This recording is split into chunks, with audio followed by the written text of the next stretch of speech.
if you are a goldsmith shop owner or a jewelry shop owner and you're not running Facebook and Instagram ads to get customers, you're probably leaving an enormous amount of money on the table. So in this video, I'm just going to talk about why to run Facebook ads if you're a goldsmith shop owner, if you're a jewelry shop owner, why most goldsmith shop owners and jewelry shop owners stop running Facebook ads after they did it for a little while.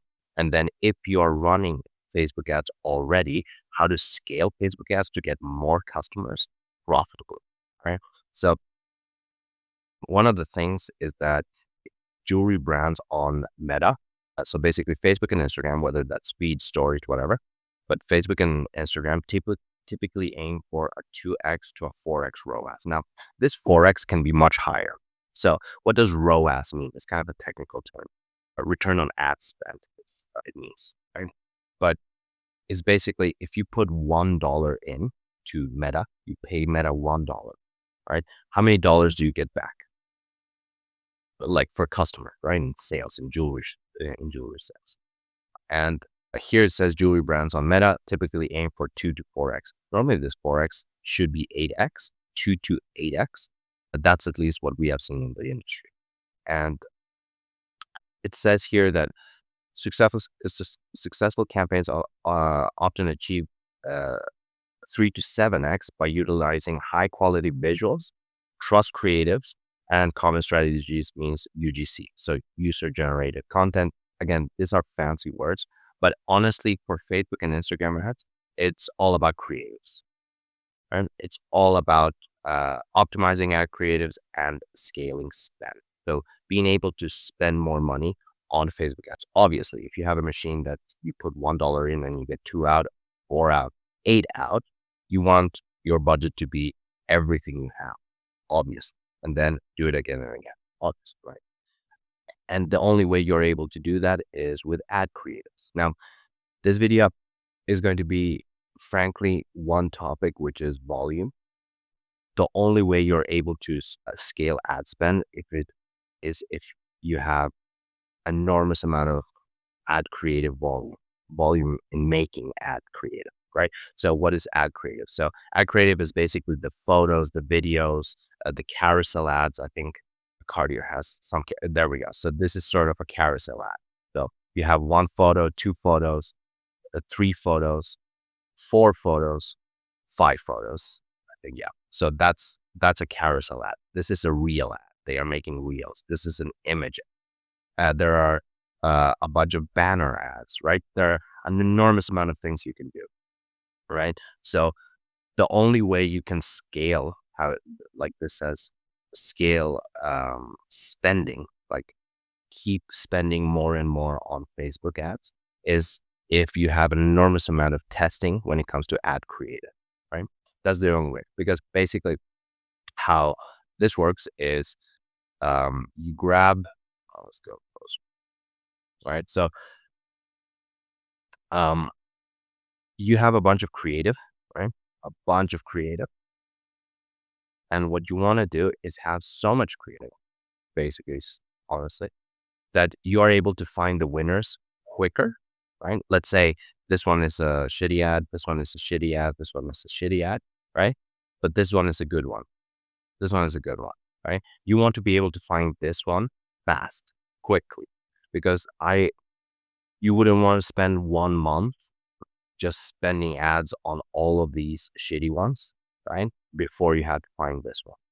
The only way you're able to find this one fast is that if you have an enormous amount of ad creative at first, all right, you test, right? And then once you do that, you just duplicate that, scale it to the moon, and then do it again and again, repeat this process. I'll show you the entire process in a couple of minutes, but something is that most goldsmith shop and jewelry shop owners think that meta ads just don't work, right? But just to show you a couple of case studies, here are huge companies, jewelry companies, goldsmith shop companies, just insanely big at this point in time, multinational companies that they are running Facebook ads to get customers, right? So they are running Facebook ads to get sales through their e-commerce platform.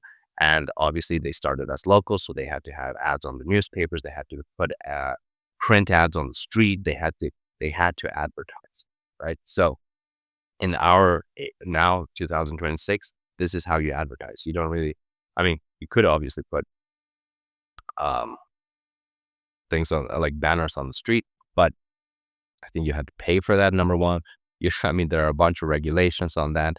You would literally have to print a bunch of papers like this amount of papers, right? And then go with your glue and then just paste it one by one. It will take you all day to paste 300 of them. At this point, you could run 300 ads in maybe a day, right? Or 2 days, right? So, for example, Van Cleef, super successful company. They are running 350 ads. Again, this is active. These are just the ads that they are right now, today, spending money on. But right now, if we click, for example, this activate status and we click deactivate active status, we are going to see all the ads that they have in their ads manager. For example, they will have 4,000. So these are the amount of ads that they have actually, right? Now they are running 300 and something, but they're going to scale this. They're going to just keep scaling it, right? 4,000 ads. That's an enormous amount of creative, right? That's an enormous amount of creative. Now let's keep going. Cartier. I highly doubt any of us can say that Cartier is not a successful business. Obviously, it's the number one most successful business in our industry, right? So if obviously these are their ads, they have a bunch of variation, right? They are running, just spending money on 900 ads currently. And again, they are subsidiaries, so many different countries, many different shops, right? Or e-commerce shops, that's what they are running in total, right?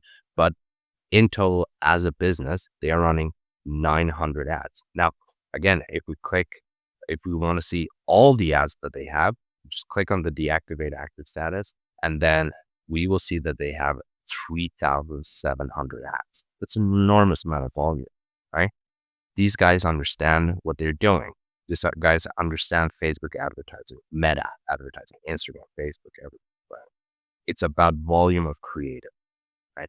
How many images, how many reels, how many carousel ads, how many banners can we test and then duplicate the winners and then do that constantly. It's not like you do that once. You just keep doing that every single week. On Monday, you just keep doing it, right? Let's keep on going. So Tiffany's and Co., they are running 1,200 ads. They are spending money on each of them, right? And I'm sure a bunch of money on each of them, right? Now, again, if you just click to see all the ads they have in their ads manager, that's 4,800, kind of similar to them, well, a little more, right? So you have these extremely successful jewelry companies that are advertising on Facebook, still advertising on Facebook to get sales, to get customers, right? So for us, local jewelry shop owners and goldsmith shop owners, like this is the way you get customers now.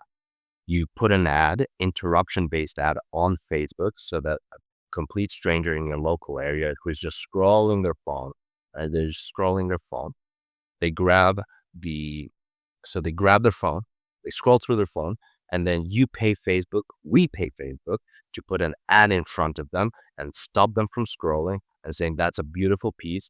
I want it. Click. Here's my name, last name, email address, and phone number. Please sell me your stuff. And then we call them within 60 seconds, message them within 60 seconds, email them within 60 seconds, convert them into a customer, right? That's the whole point of this, right? That's the whole point of Meta ads. So let me talk a little bit about exactly how we do it. Is that the process of how normally goldsmith shops and jewelry shops is just referrals. Now, the thing about referrals is that it's inconsistent, right? It's very inconsistent. For example, if I ask you, right? If you're a goldsmith shop owner and I ask you, how many sales on average are you going to make next week? That's a very difficult question to answer for shops that are relying on referrals or even just random walk-ins, right? It's a very difficult question to answer. However, if you don't have that dial down, which again, it seems like another world, like how would I know the future, right? But you know that you can kind of analyze the future when you do so much volume, you understand how many ads you have to make to get a customer to actually walk into your shop. And you have so many customers walking into your shop that you have an idea, all right, every 5 customers, I close one. That you can only do that with volume, amount. Do so much, you understand what number gets you what number. That's it. It's super simple. Now, the thing is that with Meta ads, obviously you have control. So let's let's talk about the process, right? So this is the process of making Facebook ads. What we do is we use organic, right? And we interchange it with ads, right? So we use organic to test hooks. So this is basically what we do. We come in and then we write 30 hooks.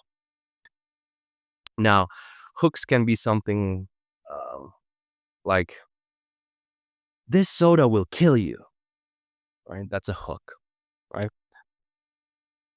Stockholm moms, that's a hook, right? Now you can have visual hooks, you can have written hooks. The thing that I did in the beginning of this video, Goldsmith shop owners, if you're not running Facebook Meta ads, you're leaving an enormous amount of money on the table. That's a hook, right? So we come in and write 30 hooks. Now, we don't actually have to have this in the written form. Obviously, we write them, but when you post them, they are sometimes going to be reels, carousels, image, and banners. Honestly, right? Because we are testing inorganic what we are going to put on Facebook. That's it, right? So we test 30 hooks in 1 week. Now, not wait, I'll just write this in 1 week. All right. Now, the reason we do just 30, honestly, we should be doing many more. But the reason we do 30 is that I have seen that goldsmith shop owners and jewelry shop owners will just not make more than 30.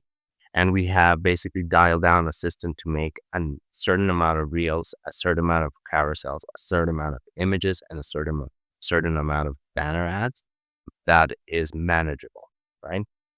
So that is why we do 30 hooks. Honestly, we should be doing 50, right? But we do 30 hooks, which is fine. And then we find the winners, right? So we find the ones of these 30. Oh, sorry. We find the one of these 30 hooks. We find the ones that are winners. Let me do that in Google so we understand. So the winners. All right. So how do we even find the winners? What do winners consist of? So number one, conversions. Did any one of these reels, images, banners ads actually get us a customer? Normally, if you're a small shop with not many followers, it won't. But if you're a big one, 5,000 followers, 10,000 followers, it might get you some, all right? Especially in a week, right? So that's why I said conversions. Did it get you customers? Metric number one. Metric number two, saves. We've seen that when people save content is that they're just postponing the purchase. They want to buy.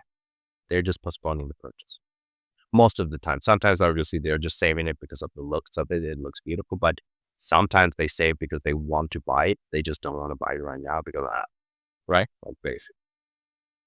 So saves. Are people saving this reel, this hook, this post? And the number two is shares because we track shares because it's a very easy metric to understand that, oh, I know a person that would love this, basically, right? So these are the three metrics that we we track. We used to track comments as well, but we have stopped doing that. We haven't seen for a long time this results in absolutely anything. So obviously, someone can comment on your post and then convert as a customer, but that's but that's rarely the case. All right. It can happen. It's just rare. The case is just rare. All right. Anyway, so if you have one of these or ideally multiple of these, you have your winning ad. You have that, you have the post that you will run. All right. And then you run them. And then what you do is you make 30 variations of this winning reel, of these two winning, three winning, whatever. You make 30 variations. Now, variations would be one thing. This drink will kill you. And then I just stand up and I do the same with on the other side. This drink, that will kill you. And then most people don't know this, but this drink will kill you.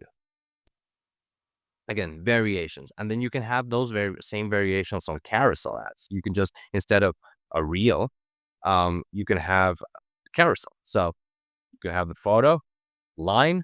Most people don't know this. This drink will kill you, right?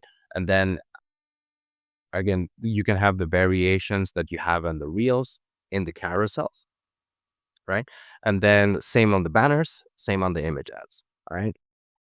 So basically you make 30 different variations. And again, people say, look, they look at the number 30 ads, right? But the thing is that you need volume in the ads game to win, to get customers, to get a bunch of customers, right? You need volume, right? And 30 ad variations will take you a day, right? Reels, images, ads, carousels, and banners, they'll take you a day. So it's kind of, I mean, think about it, a day. So that, I mean, this is kind of the result, by the way, right? This is the result of making that, right? It's 40 leads in 2 days. And again, this is not an enormous amount of ad spend, right? In 2 days. 41 leads in 2 days. That's the point of this. This is why we do it, right? Because, I mean, if you have 41 people that said, hey, I want your jewelry, how unlikely is it that you don't sell them all? Like, you're going to close one of them, 100%. You should be closing 10 of them, right? But that is why we do this volume, to get that result. Because, I mean, I have been reminded so many times that volume is the key. So, for example, I remember, story. I remember when I was in university a couple of years ago, I think when I was 21 or something. And I remember that I just had no skills. I didn't know how to do anything.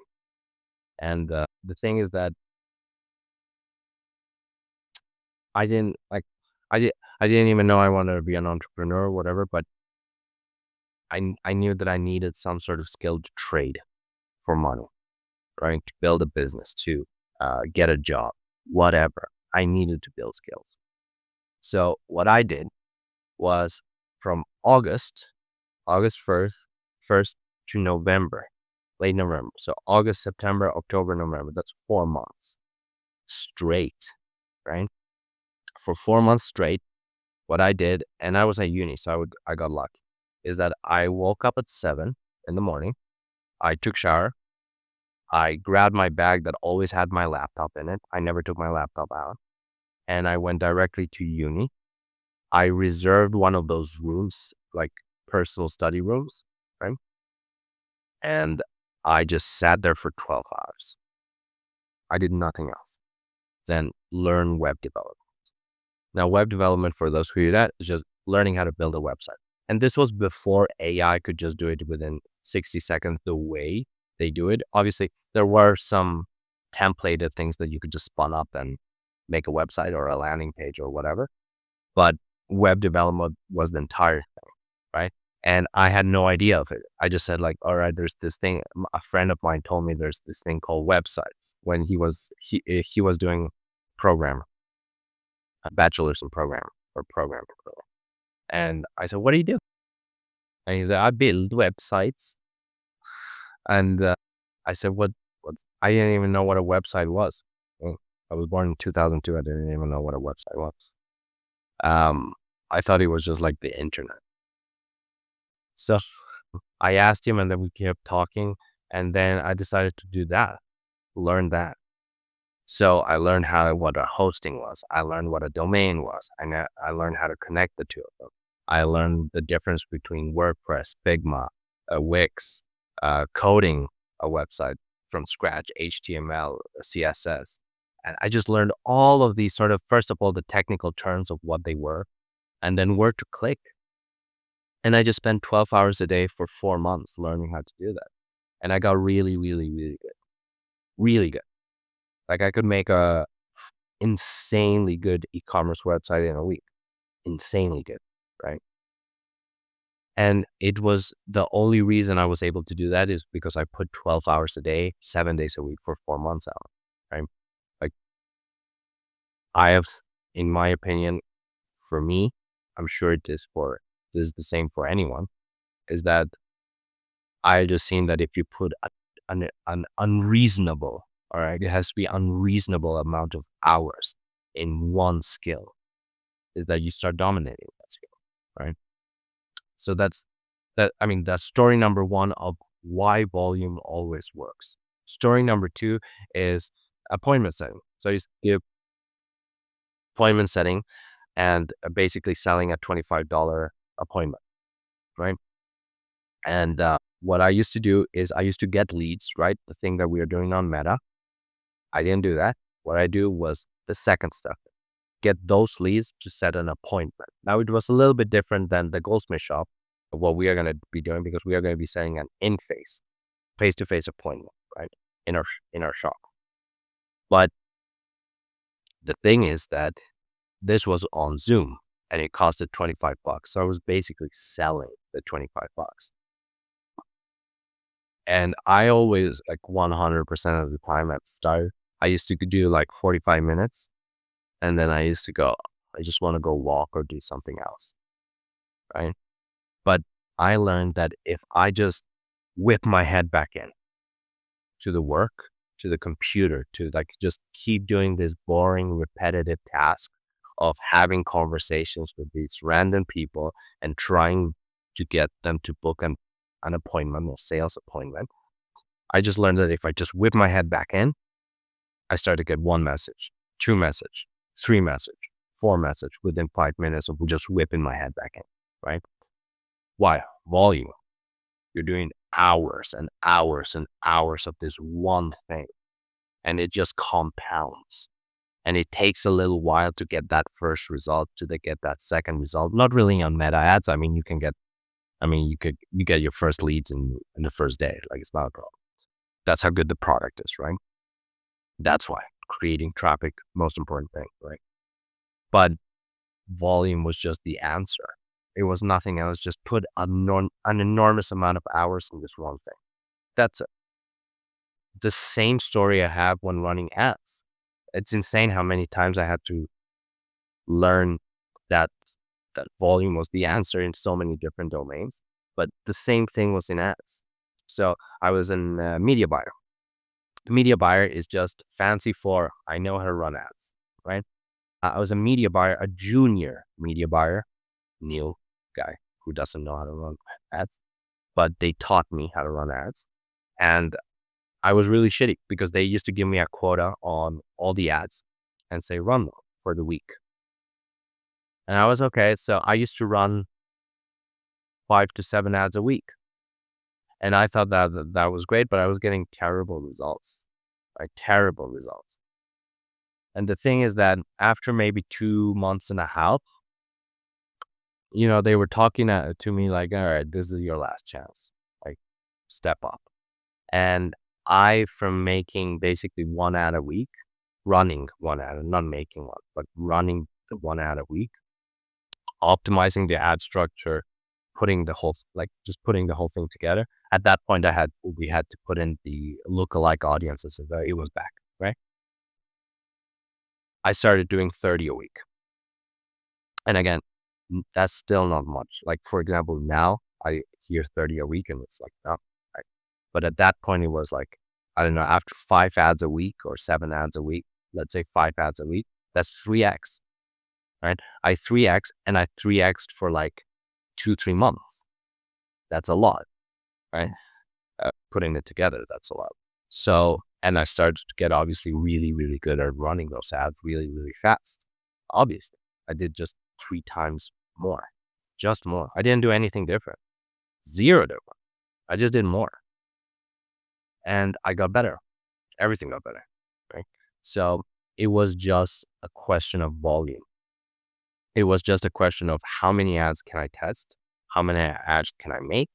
How many ads and how quickly can I do it? So I can, again, like, remember, like, find the winners, right? How fast can I find this winner? Because remember, what we do is,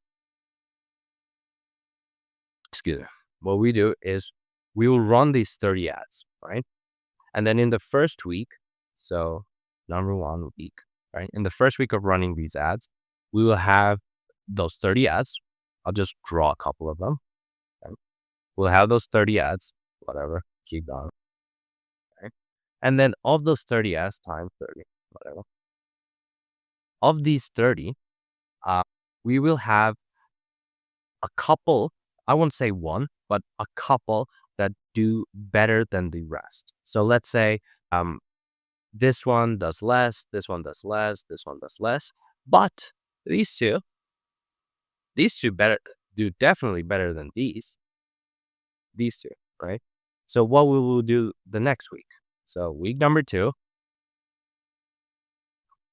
we'll do exactly the same process, right? We'll grab the winners, these two, and we will make 30 variations of them.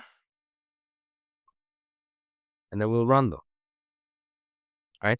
And then these, so all of these have toggle on and toggle off. So basically a little bar with a round thing there. And then what we are going to do is just click this and then it will go to the off section. And we'll just do the same thing for all of them. We'll just toggle them on. We won't delete them, right? There's a checkbox here that you can check and then it says delete. We won't delete them, all right? What we'll do is toggle them off to stop spending money on them, right? And then only spend money on the winners, all right? I'm not saying these will be losers. You will get ads from 100% of all of the ads that you run. I mean, you will get leads from 100% of all of the ads that you run, all right? In 1 week, 7 days, all right? The thing is that you might get like, all right, you might get 8 from this, but you might get 12 from this. So why do you want to spend money on 8 when you can spend money on the 12? Obviously, right? And that's the game. And then you do the exact same week, same thing week 3, right? Same thing week 4, infinitely. And then you're just running winning ads, right? You're just running winning ads. And that's the whole point. So the only way you can do this is that if you do volume. That's the only way you can do this, right? And a lot of goldsmith shop owners, jewelry shop owners look at Facebook and they don't know how to run them. That's fine. You're not supposed to know how to run them. You're a goldsmith shop. You're a craftsman. Like you have another valuable skill. Meta ads is not your skill. Obviously, you haven't spent time on meta ads. If you like think about it, if you spend not as much time as you spend just on the platform of Meta, making and running Facebook ads as you have learning your craft, like you would be an absolute fucking expert. But you haven't done it. Obviously, you're not supposed to, right? But the thing is that if you want to run a business, you need customers. To get customers, there are 3 things you have to do. Create traffic, and actually 2 things. Create traffic and convert the traffic. That's it. That's what you have to do, right? And I have seen that this is the easiest way, not the most easy, the easiest way and the most repeatable way And it's easiest because it's the most repeatable, right? The way this is the most repeatable way to get customers. And goldsmith shop owners and jewelry shop owners, they go on Facebook and they see so many things, right? It's because Facebook is so big. It's so big. There are so many things running around, columns. You don't even know what to click. If you click this, it stops charging. And if you click this, maybe something goes wrong. And there are so many different buttons and things that you can do. It's very confusing and it's not easy to the eye. Facebook meta ads, like the ad manager, the business ad, like all of those things is not easy to the eye, right? So it's off-putting. Facebook is a very off-putting platform to run Facebook ads if you're a local goldsmith shop or a local jewelry shop. The thing is that most of those little buttons and most of the things, 90% of them don't matter. You will never click on them, you will never use them, and they will never affect you. It's just that it takes time for the eye to get used to all of that because it's a lot, right? So it's very off-putting. So most goldsmith shop owners and jewelry shop owners, they just say like boost post, and then they get nothing because boosting posts is not the way you run ads, believe it or not. Yeah. And if you are running ads on Ads Manager, is that I have heard a lot of people say, how do I even track how many leads I'm getting? How much it costs? I don't even know how to like, right. So for example, a media buyer like me, that's super easy. You just go on columns and then click results or leads, total leads. Then you click on cost per lead and then you click on click through rate, CTR, click through rate. And then you click on amount spent and then you click on X on everything. Delete everything else because we don't care. We're running instant formats, right? We don't give a shit about anything else. And then you have like your four or five little statistics that you will be able to, I got this lead for this much. This is how many people saw the ad impressions. This is how many people clicked on the ad, the percentage of people that saw the ad and clicked the ad. All right, that's low. I have to make better ads. Or, oh, that's high. I should replicate this ad. It's super simple. Now, it takes time on the platform. So if you're a goldsmith shop owner, if you're a jewelry shop owner, and you actually want to learn how to run these sort of ads, your own goldsmith shop, like Van Cleef, like Cartier, like Bulgari, like Tiffany and Co., like these huge megalithic companies, then click the link into the description of this video and I will teach you click by click, very slow, exactly what to click, what matters, why we are doing each step, and how to get customers consistently using Facebook ads.